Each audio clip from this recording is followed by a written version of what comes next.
importante cómo yo veo las cosas. Es muy importante cómo yo veo, por ejemplo, mi rol de esposo, de marido, de papá. Si yo tengo una idea equivocada de lo que debe ser un padre, un esposo, un marido, voy a tener una actitud equivocada por consiguiente. Pero cuando yo tengo la mentalidad, la perspectiva correcta, lo más seguro es que podré tener un buen desempeño, un buen rol. Y eso es cierto para todas las cosas de la vida y especialmente para la iglesia. Yo les hablaba el domingo sobre cómo el Señor está abriendo nuestro entendimiento para que comprendamos que la actitud de la iglesia debe ser una actitud de ataque, una actitud de ofensiva y no solo de defensa. Por muchísimo tiempo la iglesia ha perdido el norte, incluyéndonos. Hemos perdido el norte, ¿verdad? Estamos aquí esperando que el enemigo nos tire algún dardo, esperando los ataques del diablo, esperando que el maligno toque a alguno de nuestros hijos, esperando que él se quiera meter en nuestro matrimonio, esperando que él destruya la obra de Dios, etc. Estamos esperándolo a él. Y el Señor nos ha ido reunión tras reunión mostrando que es el enemigo el que debería estar esperándonos a nosotros. Es el enemigo el que debería estar diciendo: yo no sé con qué me van a salir estos cristianos ahora. Amén. Tomando, como dice la Biblia, el reino de los cielos sufre violencia desde el tiempo de Juan el Bautista. Y dice: y los violentos en fe. Los que tienen una fe que se atreve, una fe agresiva, no una fe tímida, no una fe temerosa, que si el diablo me sale al camino, no. El diablo va a salir al camino, pero el Señor me ha dado autoridad para enfrentarlo cuando me sale al camino. Esa es la clase de fe que conquista. Esa es la clase de fe que Dios desea que haya en nosotros. Por mucho tiempo, hermanos, hemos tenido el concepto equivocado. La Biblia dice: no temáis a los que matan el cuerpo. Yo os digo a quién debéis temer. Temed a aquel que tiene poder para destruir el alma. ¿Quién es ese? Dios. No teman a los que martirizan a los cristianos. No teman a los que te pueden hacer daño. No temas al maligno siquiera. Ten temor de Dios. Eso es lo que dice la palabra. A Él hay que temer.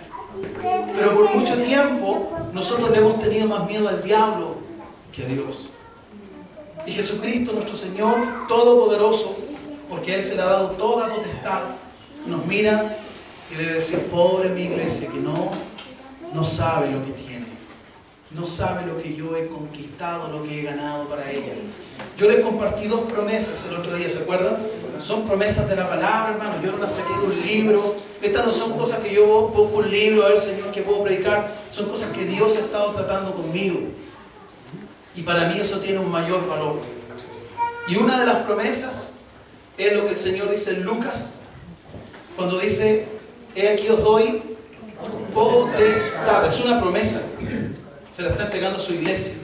Yo les doy potestad de hollar serpientes y escorpiones, y sobre toda, no dice sobre algunas, sobre toda fuerza del maligno, y nada os dañará. Promesa número 1 del Señor. Segunda promesa, el Evangelio según Mateo. ¿Se acuerdan que se lo compartí el domingo? Y el Señor dice: y yo te digo a ti que tú eres Pedro, y sobre esta roca, sobre este fundamento, sobre esta revelación, esto que tú has dicho, Pedro, que yo soy el Cristo, no te lo reveló hombre, no te lo reveló carne ni sangre, sino mi Padre. Pedro, eres bienaventurado. Dios el Todopoderoso te acaba de hablar. Aleluya. Mi Padre te acaba de hablar, Pedro. Bienaventurado eres, Simón, hijo de Jonás, porque esto no te lo ha revelado hombre alguno, sino mi Padre que está en los cielos. Jesucristo le da una bienaventuranza, le dice: eres dichoso, porque entre los muchos que están aquí, mi Padre soberanamente escogió hablarte a ti. Y Pedro, ¿qué ha dicho? Tú eres el Cristo, el ungido, el único, el que está por sobre todo, el que tiene un nombre sobre todo nombre. Tú eres aquel en el cual el Padre tiene toda su complacencia. Tú eres el Cristo, tú eres el Hijo del Dios viviente, el primogénito de la creación, el Hijo unigénito del Padre. Todo eso estaba diciendo Pedro? En una sola frase, ¿verdad? Y Jesús le responde, le dice, yo te digo que tú eres Simón y que serás Pedro. El Señor le dice, yo te digo que tú eres Pedro, y sobre esta roca, sobre esta revelación, no sobre ti como persona, no sobre Pedro en sí, sino sobre la revelación que Pedro ha recibido de que Jesús es el Cristo. Sobre esa roca yo edificaré, promesa, edificaré mi iglesia. Y tú tienes que saber esto. Yo entiendo esto muy bien, hermano, como pastor, como líder espiritual. Yo he estado muchas veces, he enfrentado el poder del mal. Muchas veces el enemigo ha estado allí, frente a mí, para decirme, hasta aquí llegaste. Hasta aquí llegaste. Mira cómo yo saco a la gente de la iglesia. Mira cómo yo tengo poder en ellos, los hago que hablen cosas de ti. Mira cómo yo vuelvo a gente. Mira cómo te quito el apoyo material. Tú vives de la iglesia, mira cómo yo te quito el apoyo material de la iglesia. Hay momentos donde tú ves eso, ves la lucha, ves el poder de la lucha. Y qué poderoso es recordar esa promesa. Qué bueno es cuando tus ojos ven que todo está cayendo a pedacitos, recordar que fue Jesucristo, aquel que dijo, yo soy la verdad, aquel que no puede mentir, que Él dijo, yo voy a edificar la iglesia sí o sí. Amén. ¿Cuántos entienden lo que estoy diciendo, hermano? Voy a edificar la iglesia, no importa lo que el enemigo haga, yo prometí edificarla y al final del día va a haber una iglesia edificada por mí. Amén. Yo les hablé el domingo sobre la iglesia local y sobre la iglesia universal, ¿verdad? El error de la iglesia romana, ¿cierto? De la iglesia del Vaticano, cuando se dice a sí mismo que es católica y si es católica no es romana, porque católico significa universal. Cristo fundó la iglesia universal. Nosotros somos católicos, somos parte de la iglesia universal de Cristo. Y católicos sin apellido. Amén. Sin apellido. ¿Se entiende, verdad? No tiene nada que ver con el Papa ni con... Pero la iglesia católica romana, vuelvo a decir, está llena de contradicciones. Ellos creen que Pedro es el primer Papa y resulta que insisten en el celibato para los sacerdotes y Pedro tenía esposa. La Biblia dice claramente que Jesús sanó a la suegra de Pedro. Yo tendría que ser muy inmenso para tener una suegra sin esposa. En sí es una prueba difícil, ¿no? Fuera de broma, hermanos, fuera de bromas, Dios bendiga a la suegra, que ustedes dicen amén. Ahí está mi cuñado, hay cosas que sacan del corazón del uno. Cúbreme, Señor. Pero no, fuera de bromas, es una manera también de bromear. Yo creo que a Dios no le molesta un poco de humor, ¿verdad? Siempre y cuando no pasen ciertos límites. Pero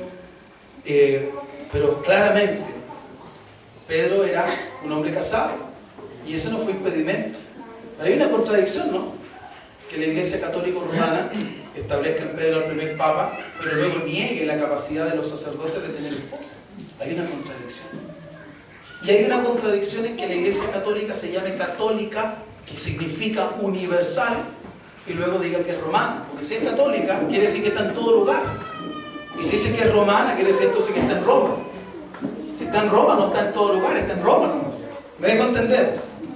Pero hay dos formas de iglesia: la iglesia universal, de la cual Cristo es la cabeza, y la iglesia local, que es ese cuerpo, ¿verdad?, que localmente se congrega, amén, para realizar la obra del Señor. Entonces, para la iglesia, tanto local como universal, están estas dos promesas. Y el Señor dice: las puertas del Hades, del infierno, de la muerte, de la tumba, las puertas no prevalecerán. ¿Para cuánto fue una revelación eso? Las puertas no prevalecerán, ¿verdad?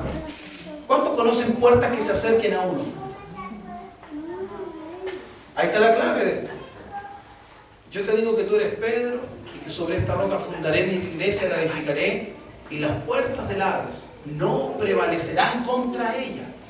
¿Qué? Prevalecer significa forcejear y poder más que, ¿verdad? Lo que hacen los luchadores, forcejean y el que gana, el que derriba al otro es el que prevalece. Y dice incluso que las puertas del Hades no prevalecerán contra ella, no podrán derribarlas. En otras palabras, las puertas del Hades no lograrán detener el avance de la iglesia.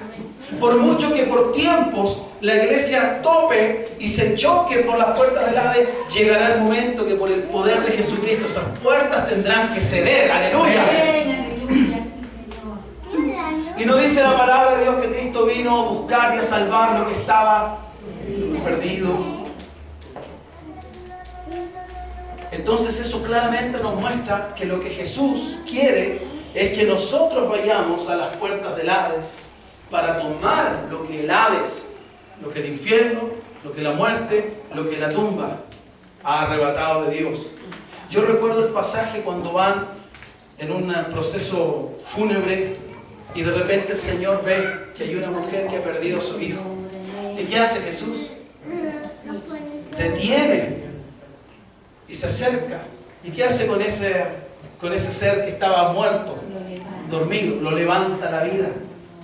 El Señor arrebató lo que el Hades había tomado. Amén. Y hay cosas que espiritualmente están muertas, hay relaciones, yo lo puedo ver. Nosotros ahora compartíamos para la gloria del Señor con un matrimonio y nos decía, esta hermana nos decía, el Señor ha estado actuando en nuestra casa. Hay cambios, hay una transformación. Yo les dije la otra vez, la diferencia entre la iglesia verdadera y una religión solamente es que la iglesia verdadera tiene el poder de Cristo para transformar. Amén. Pueden haber 5, 7, 10 iglesias y si el lugar está igual, Dios no está allí. Pero cuando Dios está en una iglesia, esa iglesia va a afectar el lugar, va a afectar en primer lugar a la gente que se congrega allí. Va a haber una transformación en la manera de pensar, de vivir, de hacer las cosas de aquellos que se congregan. Las personas, en eso consiste una conversión, en dejar de ser lo que era para volverme lo que Dios quiere de mí. Amén. Por lo tanto, el carácter práctico de la iglesia está en poder hacer la obra de Cristo. ¿Y cuál es la obra de Cristo? Evangelizar. No puede haber una iglesia evangélica que no evangelice. Si no evangeliza, entonces no es evangélica. ¿Me está escuchando, verdad? Si no tiene la carga del evangelismo, entonces no es evangélica. Cristo tenía carga por llevar el reino a otros. El Espíritu Santo tenía carga. Mire qué curioso, hermanos queridos. Mire lo que hace. Jesús es bautizado a la edad de 30 años. Todavía no leemos versículos. Ya vamos a leer si el tiempo lo permite. Pero Jesús es bautizado a la edad de 30 años. ¿Y qué ocurre en ese bendito suceso? El Espíritu Santo desciende corporalmente en forma de paloma sobre él, ¿verdad? ¿Y qué hace el Espíritu Santo? Lo lleva a enfrentarse al desierto, a la tentación. ¿Qué produce el Espíritu Santo en Jesús? Que Jesús venza toda tentación. Él sale triunfante de la tentación. Y lo primero que dice la Biblia, capítulo número 4 en adelante de Mateo, después de haber ido al desierto, dice Jesús principia su ministerio. Y lo siguiente que tú escuchas es que Jesús está predicando, y no solo predicando, sino haciendo todas las obras y las señales del reino. Echando fuera demonios, sanando enfermos, resucitando muertos, limpiando leprosos, etcétera, etcétera. Mira lo que hizo Jesús cuando principia su ministerio. ¿Qué es lo que hace? Cuando empieza su ministerio, Él empieza inmediatamente a conquistar, a salir, a ganar el terreno. Y lo dice uno de los apóstoles, que el Señor vino a salvar, a buscar lo que se había perdido. Dice que Jesucristo vino a deshacer las obras del diablo. Gloria a Dios. Como Ralph el demoledor. Ralph lo destruye y Félix dice, puedo repararlo. El Señor anduvo deshaciendo las obras del diablo. ¿Qué es lo que hace Cristo en tu vida, hermano? En mi vida. ¿Cómo estabas tú cuando llegaste al Señor? ¿No estabas deshecho? ¿No estaba tu vida rota? ¿Y qué hizo Jesucristo el Señor? Empezó a reparar tu vida, ¿no? A ordenar la vida, a poner las cosas en su lugar. Nos enseñó a ser buenos maridos, buenas esposas, nos enseñó a ser papás, a enseñar a nuestros hijos, nos enseña a administrar la plata, nos enseña a usar bien el tiro, etc. Una serie de cosas que, por cierto, no hemos terminado de aprender, estamos en el proceso, pero el Señor nos pone en orden. El Señor nos pone en orden desde adentro hacia afuera. Una religión lo único que ordena, póngase su terno usted nomás, venga para acá. Póngase su terno, sáquese el aro usted, no se pinte. Eso es lo que hace la religión. Arregla la parte externa, pero Cristo trabaja desde el corazón. Él convierte el alma, dice la Biblia. Y esa es la necesidad que hay hoy día. El mundo necesita gente que esté transformada desde adentro. Amén. Amén, hermanos. Tenemos promesas del Señor entonces. Voy a avanzar desde aquí un poquitito. Un poquitito. Pero ¿cuántos dicen es bueno recordar? Es bueno recordar, ¿sí o no? Porque uno olvida. Y estamos en un proceso, repito hermanos, crucial. Porque tú te vas a encontrar, cuando el Espíritu Santo comienza a visitar una iglesia, Él empieza a restaurar las cosas. Amén. Él trae de regreso el orden de Dios. Nosotros los hombres ponemos muchas cosas en la iglesia como si fueran de Dios, y no lo son. Y quitamos muchas cosas de la iglesia que son valiosas para Dios, pero que no tienen valor para nosotros. Por eso la importancia del Espíritu Santo, el Señor nos visite, porque Jesucristo lo dijo con todas sus letras, y cuando Él venga, Él os guiará a toda verdad y a toda justicia. El único que tiene poder para guiarnos a toda verdad de Dios es el Espíritu de Dios. Él tomará de lo mío y os lo hará saber. Él les va a enseñar, el Espíritu Santo. ¿Cuántos saben que el Espíritu Santo, por gracia de Dios, nos ha estado visitando? Y tenemos que pedirle que esa visitación crezca hasta que toda la voluntad de Dios sea hecha en nuestras vidas. Entonces, hermanos, la iglesia evangeliza cada vez que comparte los ideales, los valores y los principios de Dios. Cada vez que tú compartes los valores, principios e ideales de Cristo, tú estás evangelizando. Hermanos, yo les hablé del rol de la iglesia, ser sal y ser luz. Fíjate que no estamos hablando de tus problemas, mira qué curioso. No estamos hablando de tus problemas, tus debilidades. Muchas veces hablamos y Dios te entrega una palabra específica de lo que te pasa a ti, y te dice cómo hay que hacer, etc. Pero mira el Señor cómo nos está llevando a una dinámica diferente. Y yo se los dije la otra vez en palabra del Señor, yo les dije, iglesia, el Señor te dice así: olvídate de tus problemas, déjamelos a mí, y tú levántate para hacer lo que yo te mando. Cuando tú estés en lo mío, no te preocupes, yo estaré contigo, yo estaré en lo tuyo. Yo trabajaré en tu hijo, en tu esposo, en tu casa, en tus recursos, en tus finanzas, en tu enfermedad, porque para Dios no hay nada imposible. Pero la iglesia hoy día se ha convertido en un grupo de gente que lo único que quiere es respuestas para sí mismos. Y siempre posterga lo de Dios. No, que tengo un problema, hay que predicar, no cuenten conmigo, porque es que me siento mal. Hay que orar, no, que voy a orar yo, ¿sí o no? Y Satanás al final reduce a la iglesia a un grupo de gente buenita nomás. De gente que no hace cosas malas, que se aparta de lo feo, que no ve películas de terror, ¿sí o no? Pero la iglesia es muchísimo más que eso. Amén. Es mucho más que eso. Un cristiano es mucho más que una persona que no consume algún tipo de droga, que no se alcoholiza. Es mucho más que gente que se reúne 1, 2 o 3 veces por semana en un lugar llamado iglesia. La iglesia del Señor es la fuerza, escúchalo iglesia, es la fuerza más poderosa de Dios sobre la tierra. Amén. Tú tienes que saberlo. Yo quiero, si me lo permite el tiempo, demostrarte eso hoy día por la palabra. Entonces la iglesia, cada vez que comparte valores, principios, ideales de Cristo, está evangelizando. Está evangelizando. De ahí deberían provenir nuestras luchas. Escuche esto, por favor. De ahí deberían provenir nuestras luchas.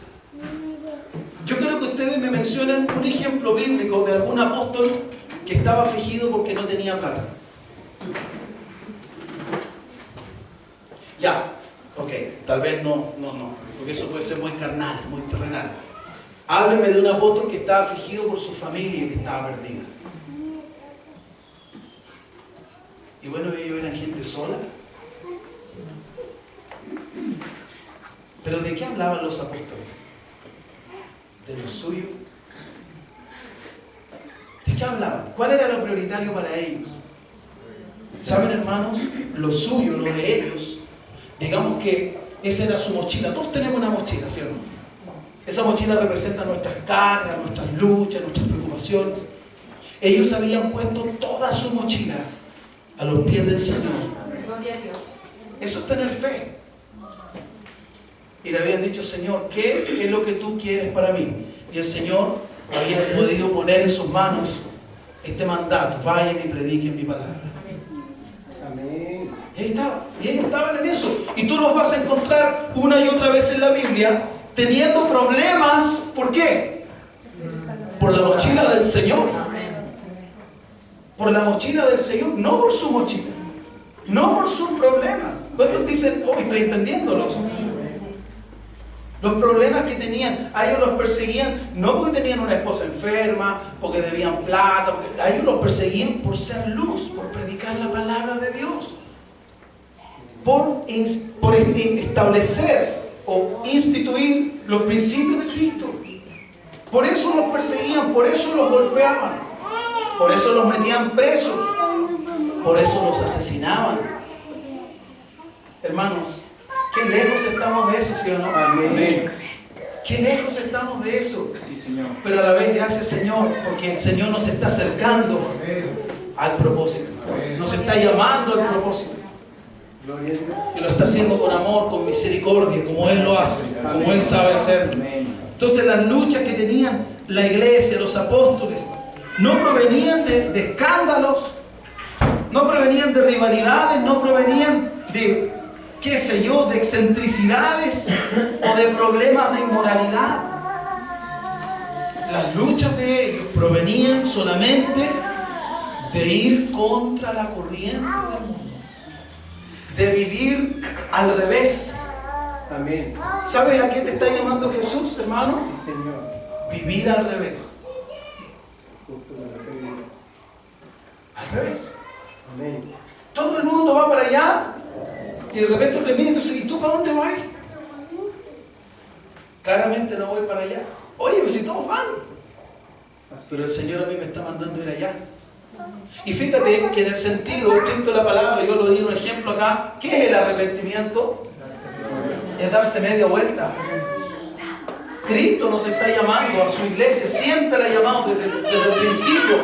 Él ha llamado a su iglesia a luchar contra la corriente. ¿Por qué mataron a Juan el Bautista? Porque se atrevió a decirle al rey, no te es lícito tener a la mujer de tu prójimo.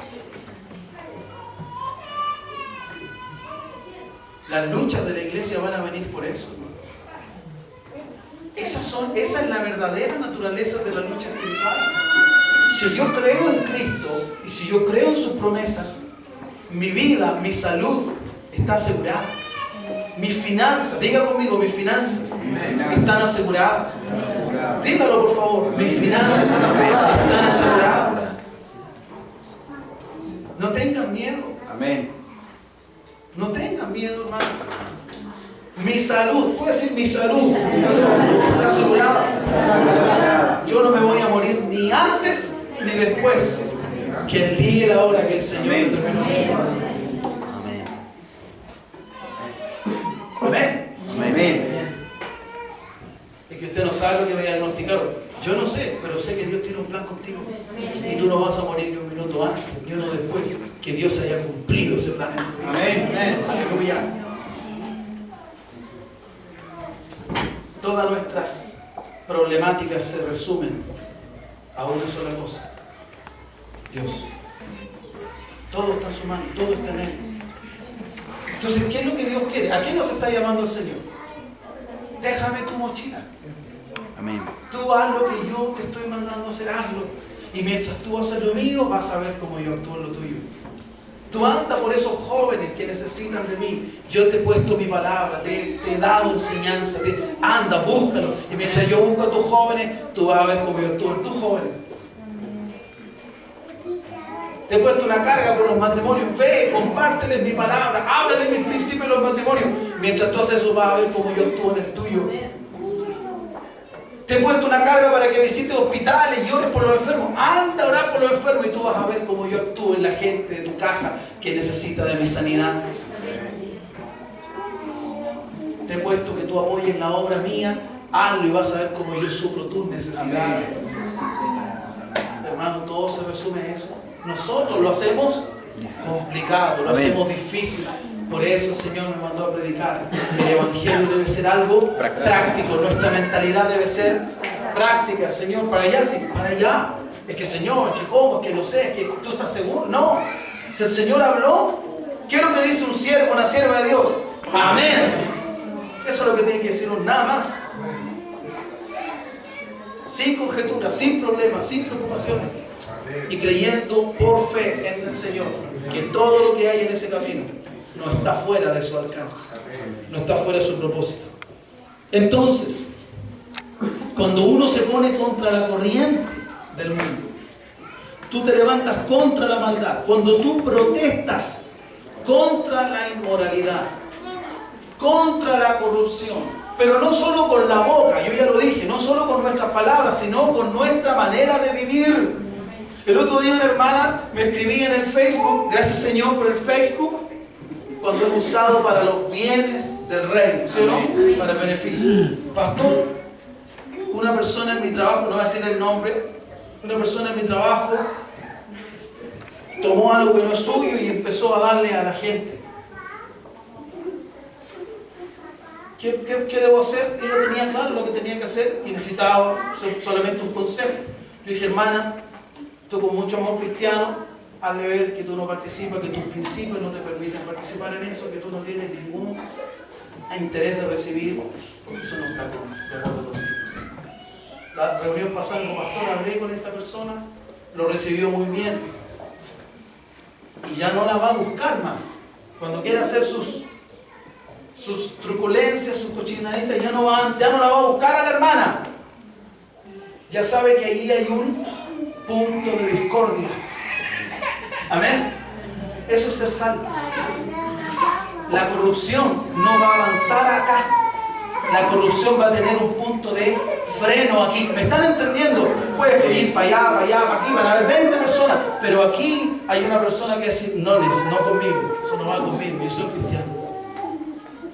Amén. Y mi actitud, yo necesito decir, tú eres ladrón, te va a ir al infierno, eso es lo que hace uno. Pero yo solamente necesito ser luz. Y cuando yo soy luz, la oscuridad queda en evidencia. Y si yo dejo la luz encendida y hay alguien que quiere salir de la oscuridad y quiere ir a la luz, tal vez con timidez, tal vez con dificultad, porque una de las cosas que Dios me mandó a anotar allí, en mis apuntes fue esto: existen animalitos, insectos, que viven en la oscuridad, ¿sí o no? Amén. Amén. Y que por vivir en la oscuridad están habituados a la oscuridad. Tú enciendes la luz y lo primero que hacen es arrancar. Y como yo una vez dije, y si tú encandilas no van a salir, pero si tú dejas la luz encendida, escucha lo que estoy diciendo y recíbalo. Si tú dejas la luz encendida, no encandilando, déjala encendida nomás. Si ellos quieren ver la luz, poco a poco, con un poco de dificultad al principio, pero luego la luz va a empezar a hacerles familiar y se van a ir acercando y van a saber hacia dónde tienen que dirigirse cuando quieran ver realmente. Eso es lo que Cristo nos ha llamado. Amén. Yo hago eso y estoy siendo un cristiano. Estoy predicando el Evangelio con mis hechos. Esa misma persona que vio una actitud íntegra en esta hermana, cuando tenga necesidad, yo te digo a dónde va a ir, te lo doy firmado. Amén. Que cuando tenga una necesidad real, cuando quiera, porque esta persona sí, yo he conocido muchas cristianas que igual reciben esto, pero tú estás actuando de acuerdo a tus principios. Entonces esa persona va a pensar para adentro, va a decir, esta debe ser una cristiana diferente, esta debe ser una cristiana de verdad. Amén. Y cuando esa persona necesite luz, ya va a saber dónde está. Yo se lo digo por experiencia, a mí me pasaba en el colegio donde yo trabajaba. Cuando yo llegué a trabajar allí, a mí me profetizaron. El diablo me profetizó que yo iba a terminar borracho en alguna de sus tomateras. Yo le dije, ¿qué verdad? No me puse a pelear, le dije, ¿tú qué te crees? Yo soy pastor y aquel no. No, me dijo uno, vaya a ver, te vamos a terminar emborrachado. Esa persona que me quería emborrachar, muchas veces se acercó a mí para pedirme consejo. Muchas veces, después que se dio cuenta que no era caso, que no me iba a emborrachar, muchas veces se acercó a la oficinita que yo tenía y que despertaba la envidia de algunos porque él viene recién llegando y tiene oficina. El Señor hace cosas, ¿verdad? Amén. Y me decía, ¿puedo hablar una palabrita contigo? Pues claro que sí, digo. Tengo un problema matrimonial. ¿Tú quieres que te dé un consejo? Sí. Muchas gracias por confiar. ¿Cómo siento? Yo no necesité tratarlo de hijo del diablo, ni maldecirlo, ni mandarlo al infierno. Yo dejé la luz encendida nomás. Iglesia, escúchame, ese es el problema. Muchas veces nuestra respuesta es te va a ir al infierno, te vaya a condenar y nos mandamos a comprar hasta esta cuestión solar, bloqueador, para que, ¿cierto? Para que se preparen. Los mandamos. ¿A cuánta gente Jesús mandó literalmente al infierno? Le dijo, yo no vine a juzgar, la palabra juzgará. Yo vine a salvar, a rescatar. Yo vine a tender la mano. ¿Quieres ayuda? Ahí está mi mano, toma. ¿Quieres ayuda? Ahí está mi mano. No, no quiero. Ven. ¿Quieres ayuda? Sí, toma mi mano. Eso es lo que Dios quiere que hagamos, hermanos. Pero a veces vamos más allá de aquello a lo que el Señor nos mandó. Y nosotros nos convertimos en Dios, mandando a algunos al infierno y a otros no. Yo tengo la impresión de que hay gente que no se va a ir con Dios. Yo tengo esa impresión. No estoy pensando en la iglesia, pero de gente que a mí me dice que es cristiana. Yo tengo esa impresión. Como están viviendo, no se van a ir con el Señor. Pero ¿sabes qué? No creo que se los haya dicho. Finalmente Dios sabe. ¿Entiende, verdad? Entonces la iglesia está llamada a evangelizar, a atacar, a avanzar, a conquistar. A estos insectos que les hablaba, que viven asolapados en la oscuridad, les molesta la luz. A Satanás le molesta la iglesia, que en verdad es luz. Le molesta esa iglesia. Y contra esa iglesia que toma su lugar, que entiende cuál es su identidad, contra esa iglesia que pone sal, que detiene la corrupción, que enciende la luz y que por lo tanto detiene las tinieblas, contra esa iglesia Satanás se levanta y la ataca con distintas estrategias, con distintos tipos de ataque, pero buscando una sola finalidad. ¿Sabe cuál es esa finalidad? Detener a esa iglesia, detenerla, estorbarla, inmovilizarla. Dígame si no es cierto que la iglesia del Señor está en su mayoría inmovilizada hoy día. La gloria es para el Señor, otra vez lo vuelvo a decir. Pero a mí me contaba una persona, yo iba a una iglesia y la palabra no me quedaba allí como me queda aquí. La gloria es del Señor. A Satanás no le importa que haya muchos predicadores. Lo que a él le molesta es gente que hable con verdad y con unción. ¿Sabes por qué? Porque la verdad sola no produce los mismos efectos. Los fariseos hablaban la verdad, repetían la escritura, pero la gente cuando Cristo llegó dijeron, tú hablas diferente, tú hablas con autoridad. Y esa autoridad venía de la unción y venía de su moral intachable, de su vida recta delante del Señor. Amén. Amén. ¿Cuántas veces tú te has encontrado con un cristiano que predica en la esquina y que su moral tú sabes que no es? ¿Hay un problema allí o no, hermano? Entonces Satanás se levanta contra la iglesia que de verdad vive el Evangelio. Contra esa iglesia Él apunta todos sus dardos. Una iglesia, dos cositas más y termino. Una iglesia pierde la batalla cuando es reducida a un grupo de gente que solamente trata de no hacer cosas malas. Una iglesia pierde la batalla, pierde el norte. Si nuestro norte es no hacer lo malo, hermano, estamos perdiendo la batalla. Una iglesia pierde la batalla o está perdiendo la batalla cuando no entiende que ella es la fuerza más grande que Dios tiene en la tierra. La más grande. La iglesia. Cristo murió por la iglesia. Cristo amó a la iglesia.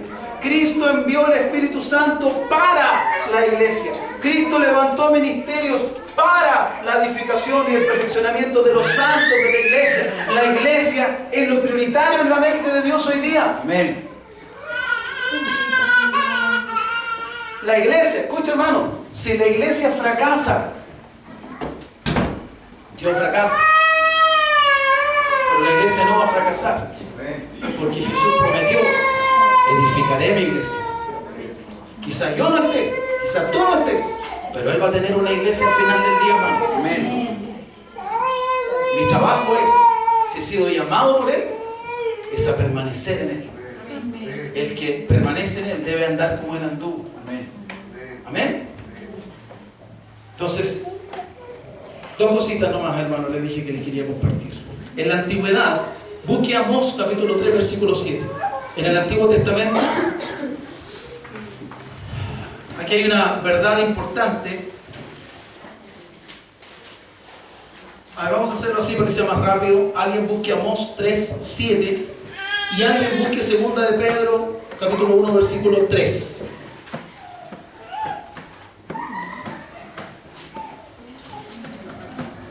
Amós 3, 7. Quien lo tenga, por favor, fuerte y claro, lo lee para los demás.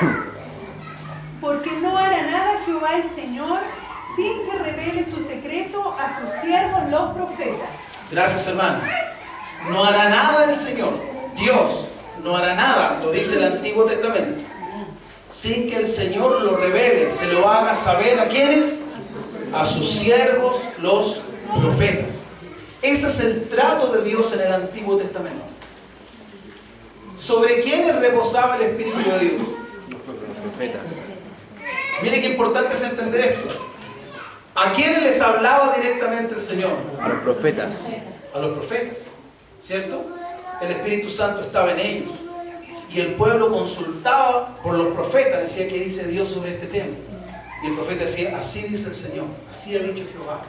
Jehová dice, arrepiéntanse de esto, vuélvanse, salgan de aquí. Jehová dice, ataquen, Jehová dice, vayan. Jehová dice, esperen. Qué sé yo, el profeta les daba la palabra oportuna para el momento preciso, ¿verdad?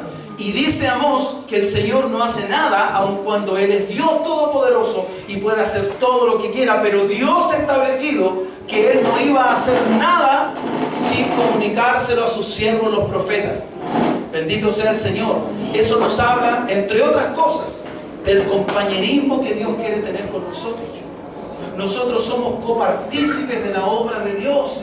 Bienaventurados somos, hermanos, que Dios nos haya llamado a participar de su trabajo, de sus obras. Amén. Pero en el Nuevo Testamento, en una dispensación distinta de la del Antiguo, el Espíritu Santo no solamente desciende sobre los profetas. ¿A quién vino el Espíritu Santo en el Nuevo Testamento? A la iglesia. A la iglesia. El Espíritu Santo vino para guiar a la iglesia a toda verdad y a toda justicia, ¿sí o no? ¿Y qué hace el Espíritu Santo? Mejor dicho, ¿qué hace Dios el Padre a través del Espíritu Santo? Le revela a sus hijos, a sus siervos, no solo a los profetas, 5 ministerios, le revela a sus hijos. Amén. Amén. Y eso es lo que Dios está haciendo, revelando a sus hijos, a su pueblo, a su iglesia. ¿Cuáles son sus propósitos? Hermanos, necesitamos comprender esto. ¿Por qué es tan importante entender esto? Porque necesitamos el Espíritu Santo. Amén. Si el Espíritu Santo no es un accesorio, Sí, Señor. no es alguien opcional en la iglesia. Podemos tener buena música, no digo que la tengamos, pero podríamos tener buena música, podríamos tener un predicador que sabe el hebreo, el griego, el arameo, el caldeo y todas las lenguas habidas y por haber. Podemos tener gente que tiene grados honoríficos, doctoris causa. Podríamos tener un lugar maravilloso, físicamente hablando, aire acondicionado, tapizado. Pero escúchame, si no tuviéramos al Espíritu Santo, eso no es una iglesia. Amén.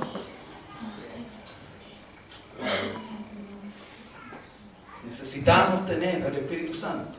Y más, necesitamos dejarlo a Él que nos tenga a nosotros. Amén. Que Él nos tenga a nosotros. Vamos a leer Pedro, voy a leerlo con usted porque es un poquito más extenso. 2 de Pedro capítulo 1 versículo 3. Escuchen por favor, hermanos. Dice, como todas las cosas que pertenecen a la vida y a la piedad, a la vida secular y a la vida santa, a la vida de Dios. Amén. Eso se refiere a la piedad, a la fe. Repito, como ¿qué dice allí? Hágame un favor, si usted puede. Yo estoy seguro que esto no es pecado. Llevo 20 años haciéndolo y Cristo no me ha partido por la mitad, no me ha caído un rayo, así que yo creo que no es pecado.